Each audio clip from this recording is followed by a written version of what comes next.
En fait, nous sommes dans un contexte particulier au niveau de la planète, particulier parce qu'on connaît de profondes mutations.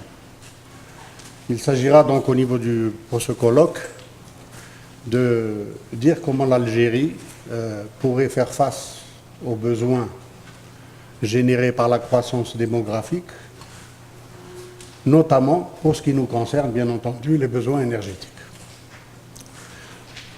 Que devrait faire l'Algérie pour continuer à être un acteur majeur sur le marché de l'énergie, et notamment gazier, et sur nos marchés traditionnels?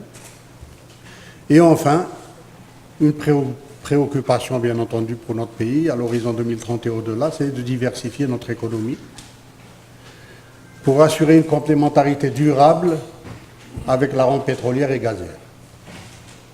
Et enfin, bien entendu, créer de l'emploi et satisfaire les besoins de la population.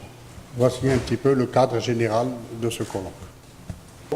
À des moments où vous avez un surplus d'énergie électrique d'origine solaire que vous pourrez donc mettre à contribution. Détenteurs de réserve, bon, il y a toujours une controverse entre qui est le premier, la Russie ou l'Iran, mais enfin, grosso modo, c'est la qualité de vie, la gestion des espaces, etc.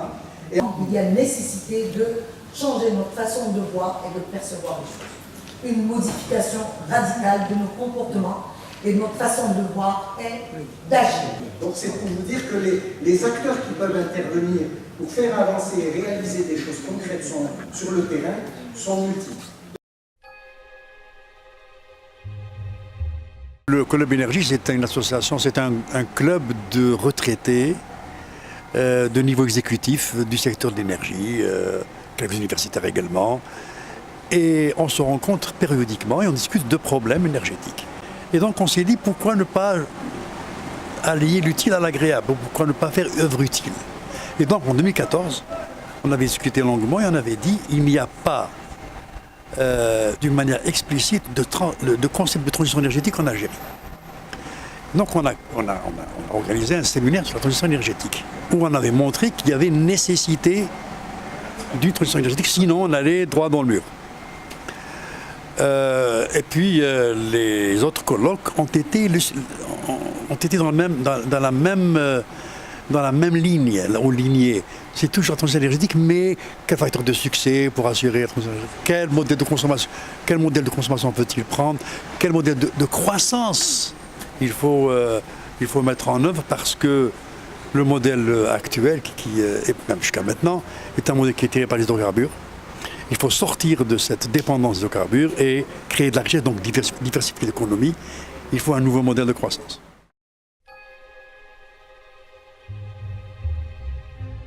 En ce qui concerne les prévisions, moi j'avais dit ce matin que de toute façon, les réserves actuelles disponibles du pays, telles qu'ils ont été annoncées par le Conseil des ministres, vont couvrir largement les besoins et le programme des exportations d'ici 2030.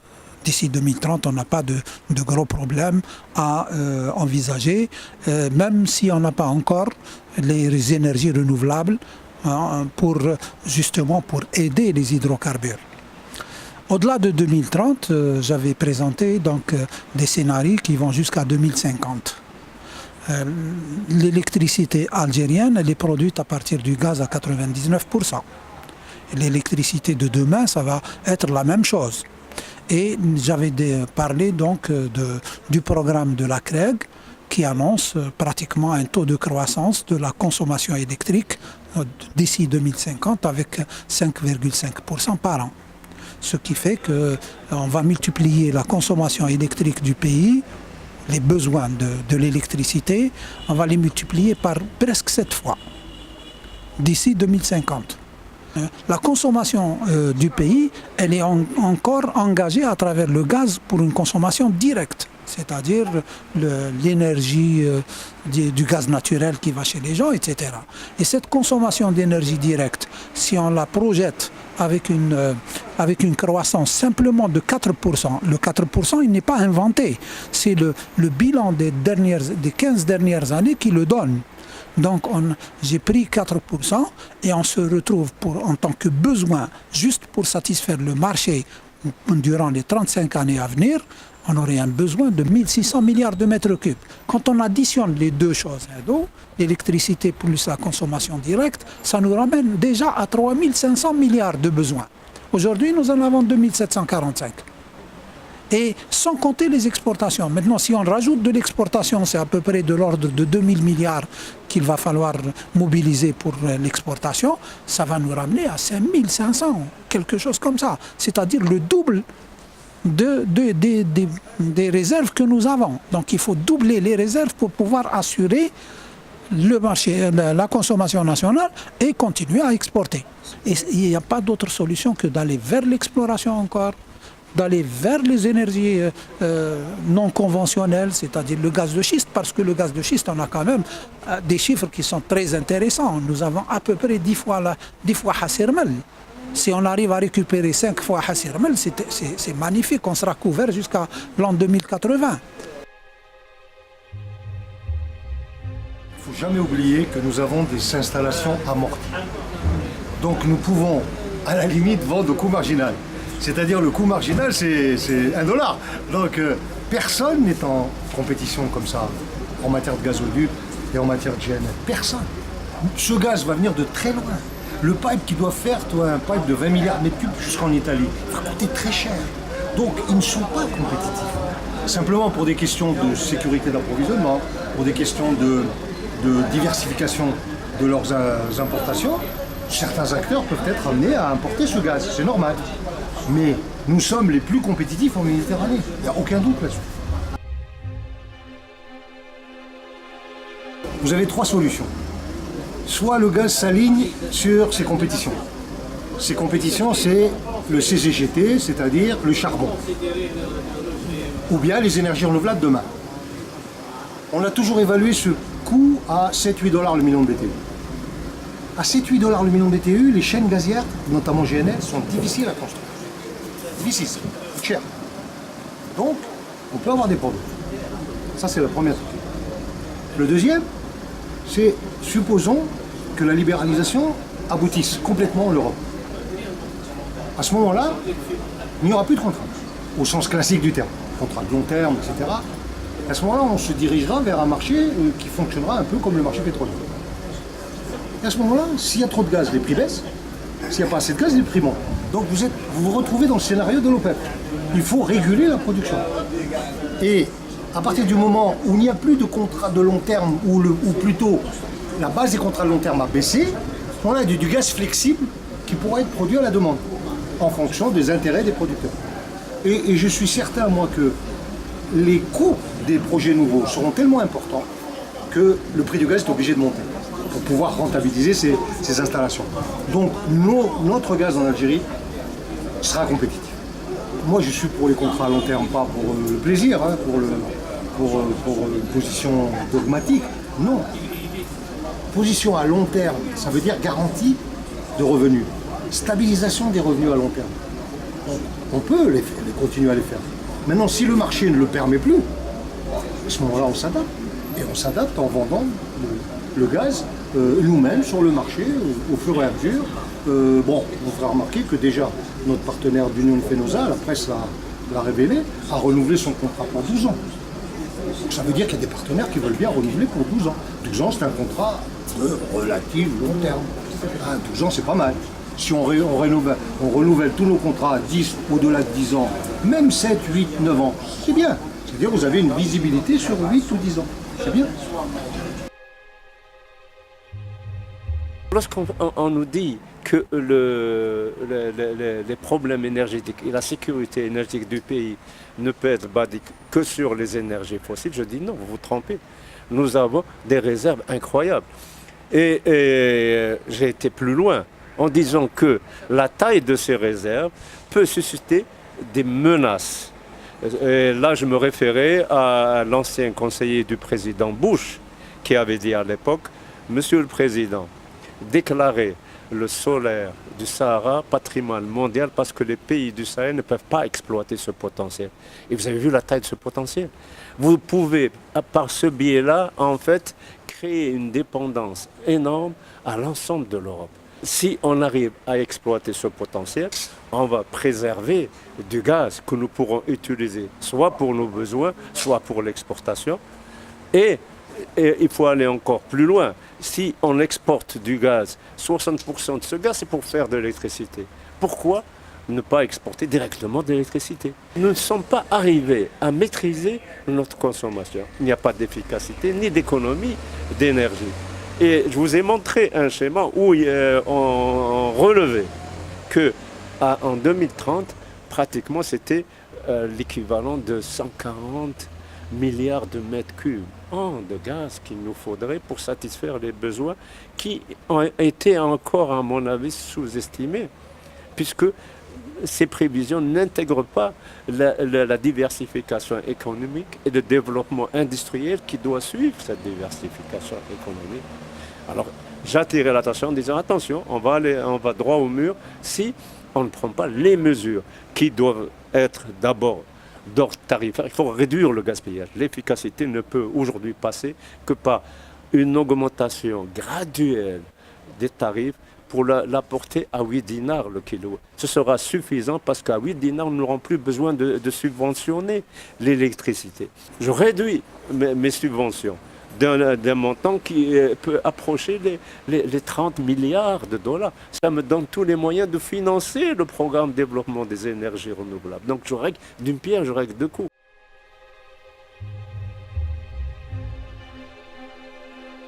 Ce matin, j'ai tout simplement plaidé pour l'ouverture à la jeunesse algérienne,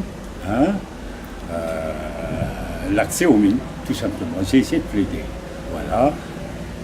Et en axant mon intervention sur les métaux de la transition énergétique, c'est-à-dire les métaux rares d'une manière générale et les terres rares en particulier, les terres rares dont on dispose des ressources considérables, beaucoup plus que la Chine qui est le principal détenteur à 95%, c'est la Chine qui a ces ressources-là, alors que nous avons plus que la Chine, des gisements plus riches en teneur.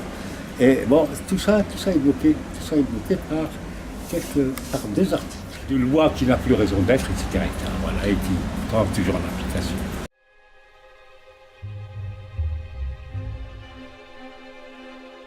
Vous savez, lorsqu'on parle de gaz de schiste, le gaz de schiste n'est pas une malédiction.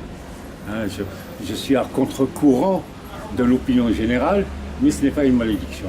Lorsqu'on sait où les exploiter, je voudrais d'abord dire que les estimations AIE sont fausses, sont complètement fausses parce qu'elles sont basées sur des paramètres qui ont été récoltés sur Internet et qui sont erronés. On n'a pas le même CO2, c'est-à-dire la même quantité de carbone organique dans la roche, ça ne coupe pas la même surface, etc. etc. Donc ce n'est même pas la même matière organique parce qu'il y a 3 types de matières organiques, chacune a un rendement particulier. Donc, tout leur truc, moi je l'ai retrouvé dès que ça a été publié, ça m'a demandé 5 minutes pour retrouver les trucs. Bon, donc on est beaucoup plus riche que ça en hydrocarbures de roche verte, c'est comme il vaut mieux appeler ça comme ça, parce qu'il y a les gaz et les huiles de schiste, on fait ça. C'est pas une malédiction à condition de savoir gérer les forages, etc., et les installations. Maintenant, la roche-mère ne contient pas que du gaz ou de l'huile de schiste. Elle contient des minéraux beaucoup plus, des minerais, des métaux pour être direct, des métaux qui sont infiniment plus rentables que les gaz ou l'huile de schiste. Et j'ai fait un calcul sur un drain de 2 km à peu près, un drain horizontal, après fracturation hydraulique. L'apport financier, disons, que peut nous rapporter les gaz de schiste ou l'huile de schiste ne représente que 4% de la ressource totale que contient la roche. 4% seulement. Et encore, je laissé tomber le fer, le soufre, etc. etc.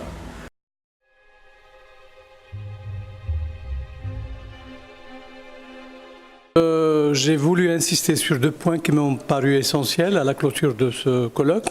Le premier est relatif au fait que on a beaucoup parlé de sécurité énergétique, Et j'ai estimé utile de faire la corrélation avec la sécurité nationale. Pourquoi? Parce qu'en fait, qui dit énergie renouvelable, dit énergie répartie. Énergie répartie, c'est-à-dire répartie sur le territoire national. Et donc le développement des énergies renouvelables devrait aider à occuper le territoire du Sud, qui est immense, comme vous le savez, et en l'occupant, c'est une façon de le défendre. Donc le meilleur moyen de défendre un territoire comme le nôtre, c'est de l'occuper. Et on peut l'occuper encore beaucoup mieux si chacun, là où il est, dispose de l'énergie dont il a besoin. Et l'énergie solaire qui est répartie, et très bien répartie au sud, pourra effectivement résoudre ce problème d'une manière tout à fait naturelle.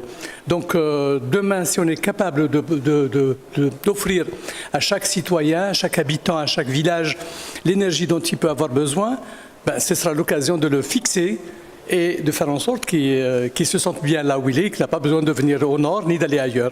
Voilà donc ce point essentiel de sécurité nationale qui me semble utile, sur lequel il faut absolument revenir.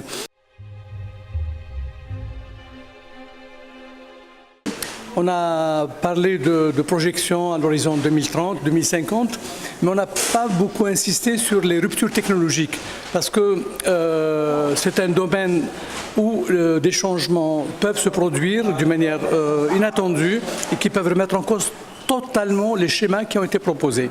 Donc si on considère que rien ne va se passer, ce qui a été dit est correct, mais si on prend en considération le risque de rupture technologique quelconque, j'ai évoqué le cas du gaz de schiste dont il y a 10 ans personne n'en parlait.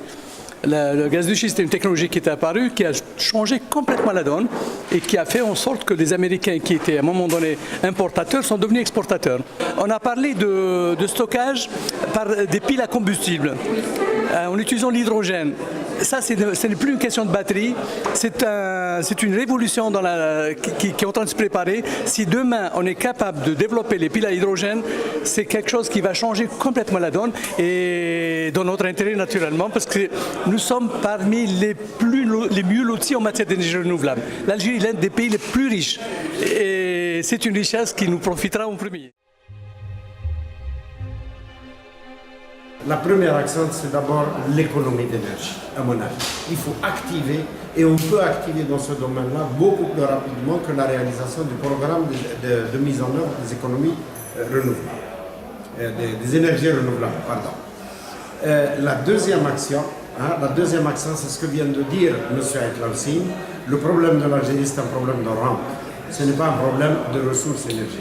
Nous avons assez de ressources énergétiques fossiles pour tenir le coup jusqu'en 2040-2050 sans aucun problème. Mais le gros problème, c'est que plus de la moitié de ces ressources sont destinées à la rente, pour soutenir l'économie du pays, pour soutenir les consommations, pour soutenir les subventions, etc. Le problème est là, le principal problème. Donc si l'économie se développe, s'il y a une véritable transition économique, à ce moment-là, oui, on n'aura pas de problème. Et on pourra même développer par nous-mêmes, par nos propres moyens, les énergies renouvelables, les mettre en œuvre, etc. etc. Donc vous voyez un peu, ça c'est vrai qu'on n'a pas assez abordé ces problèmes-là dans l'au-delà de 2030. Non, il n'y a pas d'écho direct. Il faut être franc, on n'a jamais reçu pratiquement aucune réponse directe de qui que ce soit. Mais parfois, à travers les décisions qui sont prises, on a l'impression que les gens ont pris en considération un petit peu ce que nous avons fait et mais pas assez. Donc pour faire une transition énergétique réussie, il faut faire de la sobriété énergétique, de l'efficacité énergétique et des renouvelables. Aujourd'hui, les consommations de l'Union européenne augmentent une fois que l'économie a redémarré, puisque nos consommations d'énergie ont baissé, elles ont continué à baisser depuis la crise et les économies ont redémarré, mais pas partout et pas au même rythme qu'on était content. En 2014, notre consommation était encore basse, mais là, depuis 2014, 2015, 2016, on voit les consommations augmenter et donc il y a un risque qu'on ne puisse pas atteindre nos objectifs de 2020. Alors pourquoi on pense que l'une des raisons, on est encore au stade de l'étude, mais on pense que l'une des raisons pourquoi est-ce que nos consommations ont réaugmenté, c'est parce que nos politiques sont principalement des politiques d'efficacité énergétique et pas du tout des politiques de sobriété énergétique. Alors, la sobriété énergétique, ça permet de se poser la question du service énergétique. Donc par exemple, on est dans cette pièce et on a besoin, quel que soit l'endroit où on est, comme être humain, on a besoin d'une certaine température pour être confortable. Donc ça, c'est un droit, sinon on est malade. Par contre, la question c'est comment est-ce qu'on vous fournit ce confort-là? Il y a deux moyens. Alors le premier moyen, c'est de bien construire. Donc c'est dans le design, la construction bioclimatique. Donc si vous voyez par exemple les maisons mauresques, vous n'avez pas besoin de climatisation dans les maisons mauresques. Pourtant, si vous avez un bâtiment juste à côté qui n'est pas mauresque, vous allez étouffer en plein été. Ça c'est un bon exemple en fait. Donc, pourquoi est-ce que dans la maison mauresque, vous n'avez pas besoin de climatisation? Parce que ça a été conçu de façon bioclimatique. Ça a travaillé sur l'orientation, les volumes, etc. Ça c'est de la sobriété énergétique. La solution qu'on a trouvée jusqu'à présent, c'est de mettre des technologies pour compenser les erreurs de conception. Alors, quand on met les technologies, ce qu'on a fait, c'est qu'on améliore le rendement technologique. Ça, c'est une réalité, ça s'est amélioré. Le climatiseur d'aujourd'hui est beaucoup plus efficace que le climatiseur d'il y a 10 ans. Ça, c'est vrai. Sauf que, il faut se poser la question au départ, est-ce que j'ai besoin d'un climatiseur? Dans la maison mauresque, vous n'avez pas besoin d'un climatiseur. Ça, c'est de la sobriété énergétique. Dans la sobriété énergétique, il y a une partie comportementale aussi. Parce que je peux avoir le climatiseur et j'ai le choix entre m'habiller en short ou alors être habillé normalement et jouer sur la température. Donc jouer sur la température, ça c'est mon comportement. Par contre, si je suis dans une maison, dans cette pièce-là, là il faut de la climatisation, sinon c'est pas possible quoi. Et donc du coup ça c'est pas moi. Moi je suis pas responsable de ça. Ça je suis victime de ça. Par contre si je suis dans une enceinte où il y a un climatiseur, si je mets la température à 24 ou à 20, c'est pas la même chose. Et là je suis responsable.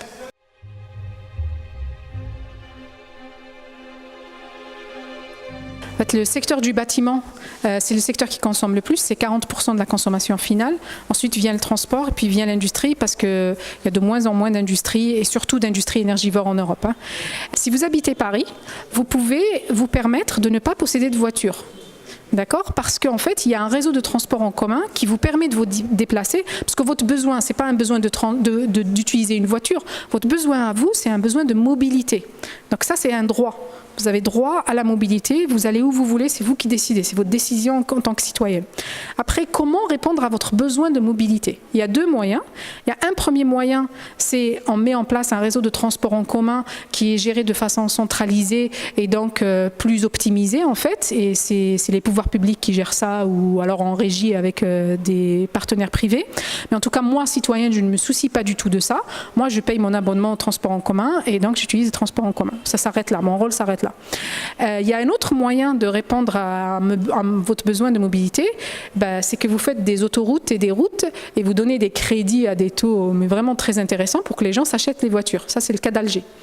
Alger, vous n'avez pas d'autre choix, je pense, que d'avoir une voiture. Ce n'est plus possible de se déplacer dans Alger sans voiture parce qu'il n'y a pas le réseau de transport en commun nécessaire. Donc vous, citoyenne à Alger, vous avez une consommation d'énergie liée à votre transport, certainement supérieure à la mienne à Paris, mais ce n'est pas votre faute. C'est la faute aux politiques publiques qui ne vous fournissent pas le service de mobilité dont vous avez besoin, qui est un droit inaliénable pour vous et moi, quel que soit où vous habitez dans le monde. Et après, ce qui a été fait, ça c'est une réalité, c'est que, donc ça c'est de la sobriété énergétique, donc ça se passe en amont. Ce qui a été fait ces dernières années, c'est qu'on a amélioré l'efficacité énergétique des moteurs. Ça c'est une vérité. Donc la voiture que vous avez aujourd'hui, que vous voulez acheter, elle est certainement, lorsque vous regardez juste votre moteur, la consommation due au déplacement, donc vous ne regardez pas la consommation due à la climatisation, au fait que vous utilisez votre voiture comme bureau, etc. Donc cette consommation-là, vous la comparez à la consommation de la voiture de votre grand-père, vous allez voir qu'elle est de loin, enfin ce rendement-là est de loin meilleur. Ça, c'est de l'efficacité énergétique. Ça, c'est une réalité qui existe. Il y a eu une amélioration technologique des rendements. Mais par contre, comme on n'a pas travaillé, le cas du transport est un bon exemple en fait. Après, la partie comportementale de la sobriété énergétique, ça serait ce qui se passe à Paris. La maire de Paris a décidé de fermer les berges, les quais, etc. Et donc, il y a des gens quand même qui se plaignent et qui se disent il y a des bouchons, etc. En fait, dans Paris, vous n'avez pas besoin de voiture en vérité. Donc, ces gens-là, il faut leur rendre la vie impossible, c'est tout. Il faut tout fermer, il faut les taxer, il faut enlever les parkings, il faut leur rendre, il faudrait que ça leur coûte. C'est de l'égoïsme en fait. Voilà. Écoutez, je suis satisfait d'abord parce que nous avons entendu 11 excellentes communications Nous avons eu des panels qui ont superbement examiné les différents volets qui traitent de la sécurité énergétique. La première session, nous l'avons donc centrée autour des potentialités actuelles, ce qui existe, de l'existant. Ensuite, on a la deuxième session à parler de ce qu'on connaît, mais on l'a rassemblé, on a essayé de rassembler ça puisqu'on a voulu parler d'aujourd'hui à 2030.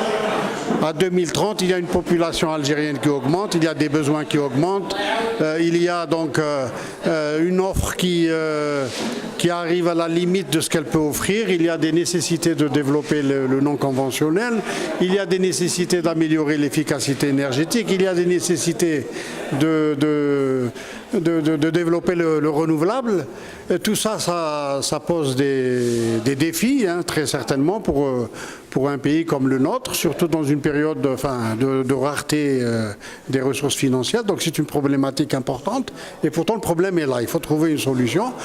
Je ne pense pas que modestement, même la troisième session, on ait répondu à la question. Mais on a surtout voulu, disons, qu'on se rende compte que, disons, il y a des défis importants, des menaces, même à l'extérieur. Le monde est en train de changer. Et bon, on ne peut pas rester immobile. On doit absolument réfléchir à d'abord se maintenir une place dans ce monde-là. Pourquoi pas occuper une position privilégiée, puisque tout le monde est d'accord pour dire que nous avons beaucoup de soleil, nous avons des métaux rares, nous avons un tas de choses. Il faut faire attention, parce que comme ça a été dit, on peut devenir un enjeu géopolitique. Donc, du fait qu'on a beaucoup de soleil, du fait qu'on a des métaux rares, alors le meilleur moyen de se protéger, c'est de les développer nous-mêmes. Et je crois que c'est là, l'une des conclusions du colloque. La deuxième, c'est qu'en fait, écoutez, on a essayé, c'est le 5e colloque. On a commencé par traiter les hydrocarbures conventionnels, ensuite on a traité le renouvelable, ensuite on a traité l'efficacité énergétique, ensuite on a traité la transition énergétique, et là on arrive à la sécurité énergétique. En fait, la sécurité énergétique, elle regroupe tout. Je pense qu'on a fait le tour de la question. Maintenant, il s'agit... Il n'y aura pas de 6e colloque. Non, il y aura 6e colloque. Bon, on va réfléchir pour voir ce qu'on va faire. Mais en tout cas, ce qui est ressorti aujourd'hui, il me semble aussi, c'est qu'on a besoin de s'organiser. C'est un vaste programme à mettre en œuvre. Il y a des défis importants. Il y a quelqu'un qui a dit ce matin, d'ailleurs, je crois que c'est M. Hasni, qui avait dit, tiens, mais on a relevé un défi en 71. C'est un autre défi qu'on doit relever. Je pense qu'aujourd'hui, plus qu'en 71, on a des ressources humaines qualifiées, en nombre, qui sortent de nos universités, des jeunes. Et je crois que c'est le moment de dire, voilà, allez, on doit relever le défi. Il y va de l'intérêt de notre pays. Donc je crois que si on sort avec cette conclusion et qu'on s'organise, on va réussir.